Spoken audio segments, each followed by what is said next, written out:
안녕하세요. 손선남 바르바라입니다. 오늘도 예수님께서 당신이 이 땅에서 겪으신 일들 중에 죽음과 돈에 대한 설명을 해주십니다. 자, 그럼 예수님의 말씀을 듣겠습니다. 우리가 기도하는 소리를 듣고 다른 제자들도 합류하여 모두 함께 하느님 아버지를 찬미하면서 걸어갔다. 모퉁이 길을 돌자 마을이 눈앞에 나타났다. 마을 안으로 들어갔으나 아무도 눈에 띄지 않고 조용하였다. 좀 더 들어가 보니 그렇게 조용한 이유를 알 수 있었다. 장례식 행렬이 있었는데 온 마을 사람들이 거기에 모여 있었다. 장정 4명이 죽은 아이의 시체를 떠매고 묻으러 가고 있었다. 한 여인의 울음소리가 내 마음을 비통하게 했다. 너무나 애절하고 절망에 찬 울음이었다. 이렇게 어린 나이에 왜 떠나야만 하니? 우리는 통곡하고 있는 여인 옆에 누워있는 시신 가까이에 갔다. 아이의 얼굴은 평화로워 보였다. 이 아이는 지금 잠을 자고 있는데 왜 우십니까? 내가 그들에게 물었다. 그곳에 있던 사람들이 화를 벌컥 내며 소리를 질렀다. 그 아이는 죽었소. 당신 미친 거 아니오? 죽었는지 아닌지 보면 모르겠소? 한 사람이 야유하듯 나를 꾸짖었다. 여러분은 하느님을 믿습니까? 내가 차분하게 물으니 물론 믿습니다 하고 그들이 대답했다. 여러분은 우리 조상 아브라함을 믿습니까? 다시 내가 물으니 그럼요, 믿고 말고요. 그들은 한 목소리로 대답했다. 그러면 우리가 죽으면 아브라함이 기다리고 있다는 것과 여러분이 착하게 살았다면 하느님께서 온갖 좋은 것과 기쁨만을 주신다는 것을 믿습니까? 물론 그것도 믿습니다. 그런데 도대체 당신은 무슨 말을 하려는 겁니까? 한 사람이 따졌다. 만약 여러분이 그것을 믿는다면 이 아이가 착하게 살아왔는데 왜 슬퍼하고 있나요? 잠깐 동안 침묵이 흐르고 흐느낌도 멈추었다. 죽음은 끝이 아닙니다. 죽음은 하느님과의 새로운 삶으로 옮겨가는 과정일 뿐입니다. 상을 당하게 되면 흔히 죽은 가족이나 친구에 대한 슬픔만 남게 됩니다.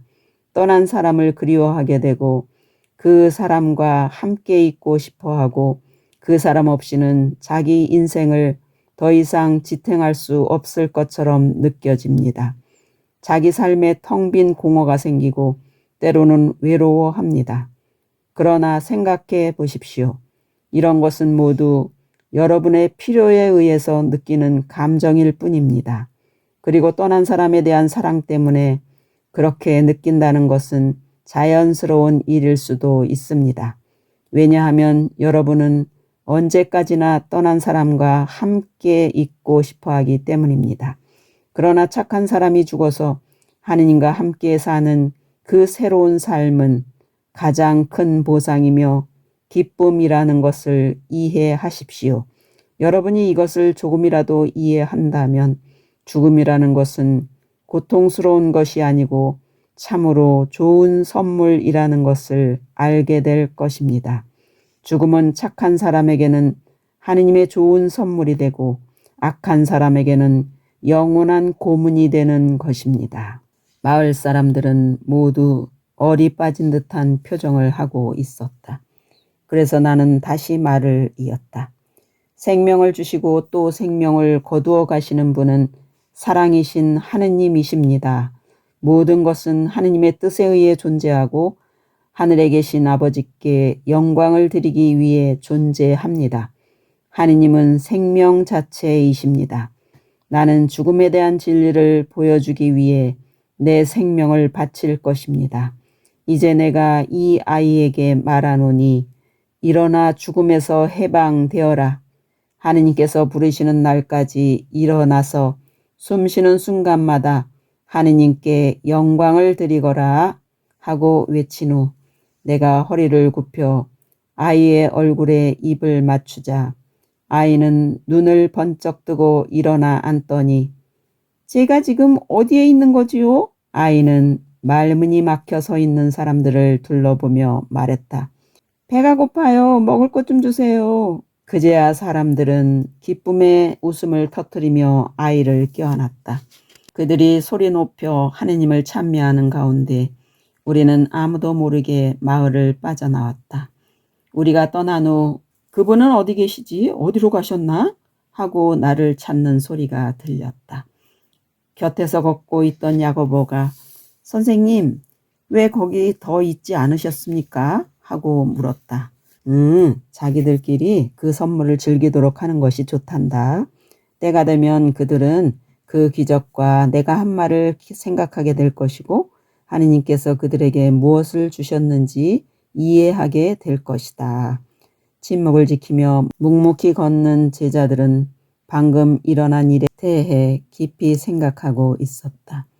땅거미가 어둑어둑 찾아왔을 때 우리는 길가에 모닥불을 피워놓고 둘러앉았다. 안드레아가 기지개를 켜고 하품을 하면서 말했다. 선생님, 저는 좀 피곤합니다. 며칠 동안 쌓인 피로를 풀면 좋겠습니다. 베드로가 말했다. 안드레아, 쓸데없는 일로 선생님을 귀찮게 해드리지 말고 자리에 앉아. 베드로는 내가 신경을 쓸까봐 항상 조심했다. 항상 쉬고 싶어하는 유다는 베드로, 안드레아 말이 맞네. 우리는 여관을 떠난 후로 일을 많이 했기 때문에 모두 피곤해졌어. 하고 말했다. 우리가 언제 쉬느냐는 것은 선생님께서 결정하실 일이야. 하고 나의 사랑하는 요한이 소리쳤다. 요한의 형 야고보도 젊은 열의로 큰 소리쳤다. 나는 예수님께서 원하신다면 영원히 계속해서 걸어갈 수 있어. 내가 대답을 하려고 하는데 코 고는 소리가 들렸다. 그렇게 시끄러운 중에도 바르톨로메오가 잠이 들어버린 것이다. 바르톨로메오가 내 대신 결정을 해주었구나. 오늘은 여기서 자도록 하자. 그리고 아침에 유다로 가서 쉬도록 하자.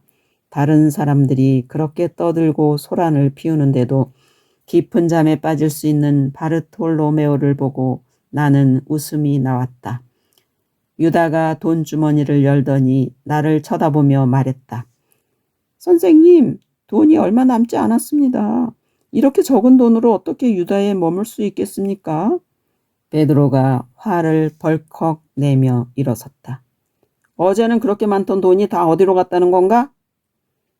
나도 모르겠네. 유다가 소리 질렀다. 이게 전부야. 여기 와서 보라고. 볼 필요도 없네. 어떻게 된 건진 다 알 수 있으니까. 언제나처럼 똑같은 식으로 없어진 걸세. 공중으로 사라진 거지. 베드로가 쏘아 붙였다. 유다는 움찔하며 뒤로 물러섰다. 무슨 그런 말을 하는 건지 모르겠네. 모르긴 왜 몰라. 요한이 낙심한 듯이 유다를 쳐다보며 말했다. 유다는 탄원하는 눈빛으로 나를 쳐다보았다. 내가 말했다. 괜찮다. 돈을 가지고 그럴 필요는 없다. 우리에게 필요한 것은 아버지께서 모두 주실 것이다. 그렇지만 선생님, 돈이 자꾸 없어집니다. 여전히 화가 난 베드로가 참을 수 없다는 듯이 말했다. 베드로야, 네가 돈을 가지고 그렇게 화를 낸다면 오늘 회당에 있던 그 사람들과 다를 게 무엇이겠느냐.